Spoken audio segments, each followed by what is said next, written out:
తెలంగాణ బీసీల కోసం మరోసారి సమరభేరి మోగింది. చలో ఢిల్లీ అనే నినాదంతో సామాజిక న్యాయం కోసం మహోద్యమం ప్రారంభమైంది.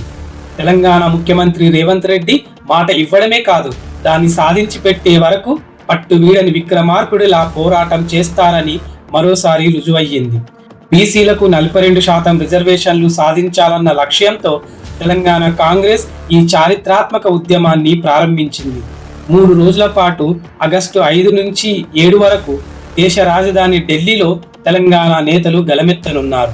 ఇప్పటికే రాష్ట్ర అసెంబ్లీలో ఉద్యోగాలు మరియు స్థానిక సంస్థల్లో బీసీల రిజర్వేషన్ను 42% పెంచుతూ 2 కీలక బిల్లులు ఆమోదించబడ్డాయి.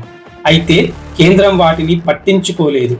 అందుకే ముఖ్యమంత్రి రేవంత్ రెడ్డి నేతృత్వంలో ఈ ఉద్యమం ప్రారంభమైంది. చర్లపల్లి నుంచి బయలుదేరిన ప్రత్యేక రైళ్లు వేలాది మంది బీసీ నేతలు, కార్యకర్తలు ఢిల్లీ జంతర్ మంతర్ చేరుతున్నారు.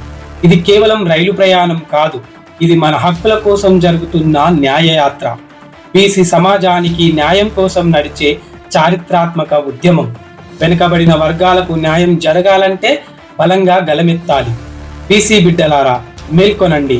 మన కోసం ముఖ్యమంత్రి మోగించిన ఈ సమరభేరికి ప్రమిదలై కదలండి. మీ మద్దతే ఈ ఉద్యమానికి బలం. మీరు వేసే ప్రతి అడుగే రేపటి మార్గదర్శి. బీసీల కోసం, సమానత్వం కోసం చలో ఢిల్లీ.